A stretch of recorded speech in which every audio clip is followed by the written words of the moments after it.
Yeah, I want to talk with you this first video of 2017, talk about auditions this year. For those of you that haven't been through auditions before, auditions is, we hold auditions to place people on instruments. You'll be required to play the audition pieces with a metronome on the instrument that you're trying to audition for. So if you want to play snare drum, you have to play the snare drum pieces.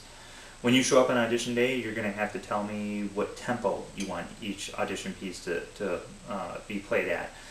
Starting as low as 81 beats per minute all the way up to 120 beats per minute. You get to choose any number in between there, but you have to tell me what to set the metronome at, and that's what the metronome will be set at, and you'll have to play it. So doing a little bit of prep and getting an idea of how to play with the metronome is definitely going to be key. The audition pieces themselves are always a theme and variations. This year is no different. We actually have two separate themes. The first one is the sextuplet pattern, and the other one is a 16-note pattern. So first things first with a sextuplet pattern. Sextuplets, otherwise known as 24th notes, they're basically triplets played twice as fast as what you're used to playing triplets. So if you have a triplet beat, it goes 1, 2, ready, go. Triplet, triplet, triplet, triplet, trip. Okay, so there was 4 beats of triplets, and sextuplets are twice as fast. So I put a little accent on there so you could hear the triplet. Okay, so that's the first theme. So if I were to play out the first theme and variations part, it would be the bass rhythm. So 1, 2, ready, go, and.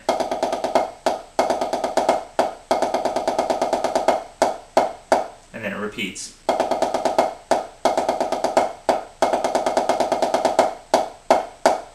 And you're done.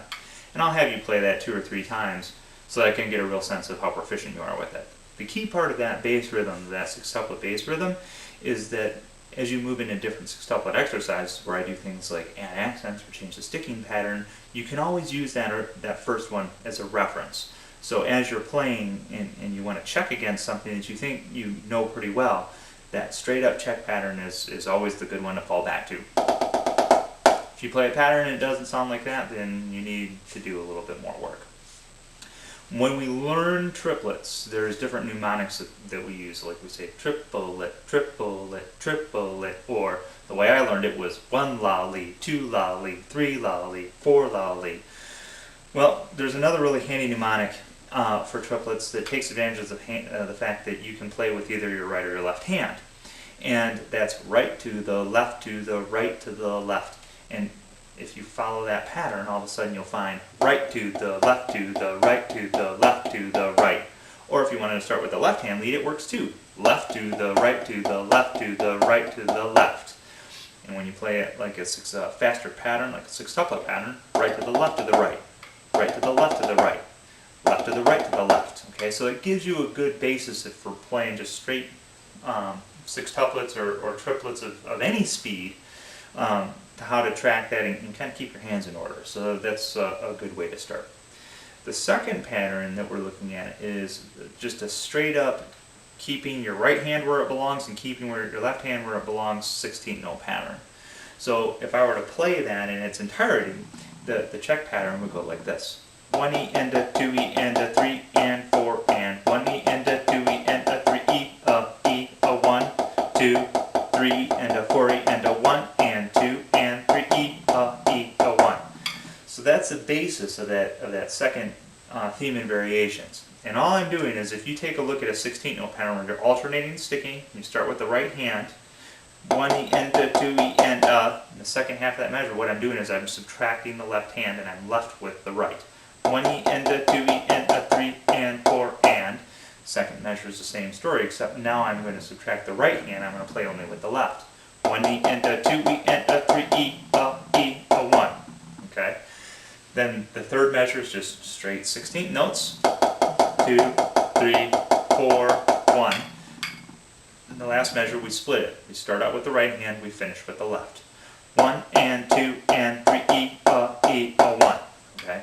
That's a very, very important concept to get, especially when it comes to rolls. And this pattern will also be used to develop rolls, either roll partials, where we're introducing 16th notes and we're just dropping in the diddle.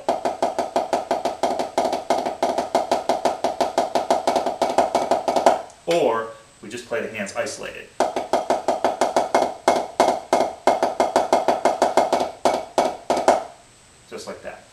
and then ultimately building up to a roll.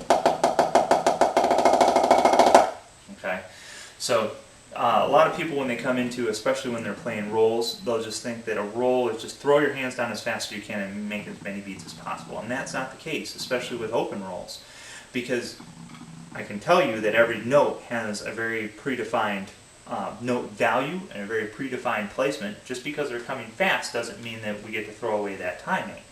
And why that's really important to us is that we cannot get the sound that we want as a drum line if we're not playing everything together. And even those fastest notes, they will line up. And for those of you that have not experienced a drum line before, like the incoming freshman, there is nothing that sounds as awesome as a locked roll. And it sounds great, and it feels great, and it's like the best thing ever. And then for those of you that have been there before and are maybe switching up instruments or looking at something new, you've heard that concept before, and this is the exercise that's just going to help you lock it in. So those are the two things that I wanted to kind of post about that. And if you have any questions, by all means, let me know. And I'm sure I'll see you around. Take care.